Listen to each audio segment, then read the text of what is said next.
오늘 첫 키워드는 중국의 보복입니다. 지금 중국이 있는 보복 카드는 다 꺼내는 모습입니다. 히토류 대미 수출 제한에 이어서 이번에는 대두 수입을 중단했다고 하죠. 예, 약 3시간 전에 블룸버그 통신 월가에서 뉴욕 정시에서 상당히 영향력이 있는 언론인데요. 네. 이쪽 보도입니다. 여기서 중국이 미국에 대한 보복 카드로 대두 수입을 금지할 것으로 이미 한 것으로 보인다라는 네. 보도를 했어요. 대두라는 게 콩입니다. 콩. 네. 콩인데 저는 사람의 영양 상태를 좌우하는 매우 중요한 식량이기도 하지만 특히 돼지라든지 많은 이 축산물에게도 결정적인 이 영양소가 되고 있는 건데요. 이 대두를 지난해 미중 무역 전쟁이 일어났을 때 중국이 원래 수입 금지를 했다가 다시 휴전을 하고 90일간의 재협상을 시작한 적이 있지 않습니까? 네. 그때 풀어준 거예요.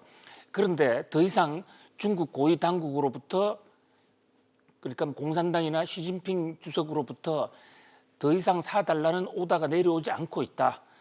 그래서 사실상 이게 중단이 된다는 겁니다. 그리고 또 6월 1일은 내일이죠. 6월 1일은 중국이 부과한 600억 달러 관세 폭탄이 25% 그게 부과되는 날이에요. 네. 이런 식으로 지금 하나하나 중국의 지금 보복 카드가 나오고 있는데 한 가지 특이할 만한 것은 중국이 공식적으로 선언을 하지 않고 이런 식으로 비공식적으로 할 듯 말 듯한 이런 자세를 보이고 있는 것이에요. 히토류도 까오 중국 상무부 대변인이 미국산 히토류, 중국산 히토류를 가지고 만들어진 제품이 중국의 발전을 억제하는 데 쓰이는 것은 받아들일 수 없다.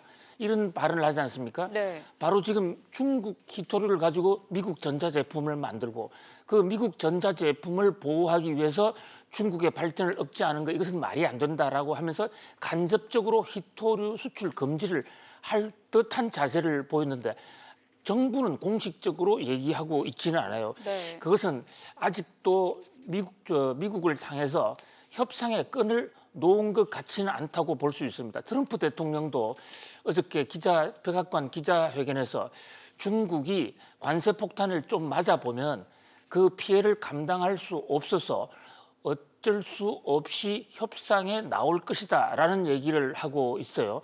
그러면서도 중국은 지금 자막에 나오고 있지만 중국 주권을 상처받는 그런 합의는 없다. 미국의 요구가 중국의 주권을 흠집을 내고 있기 때문에 받아들이기가 상당히 어렵다라고 합니다. 중국 사람들이 요즘 가장 많이 하는 말 중에 하나가 네. 신창타이라는 거 있어요. 네. 이 새로운 뉴노멀이다 해서 중국이 그동안에 고도 성장을 갖다가 좀 성장률이 낮아지니까 이것을 새로운 정상적인 것으로 받아들여야 된다 해서 신창타이라는 말을 많이 쓰지 않습니까? 네. 그런데 지금 중국의 일부 이 언론들이 미중 무역 전쟁도 하나의 새로운 신창타이로 받아들여야 된다.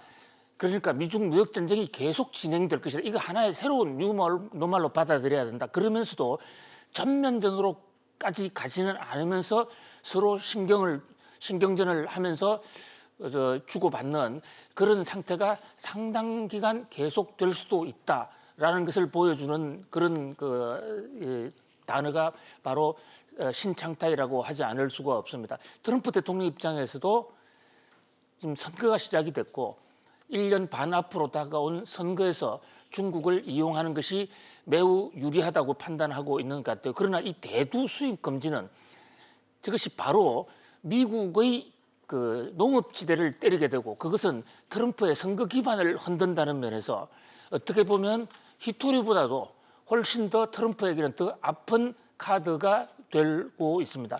6월 20일부터 일본 오사카에서 G20 회담이 열립니다.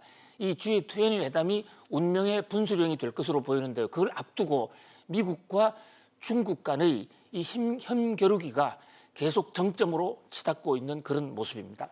네, 이어서 두 번째 뉴스 키워드도 보겠습니다.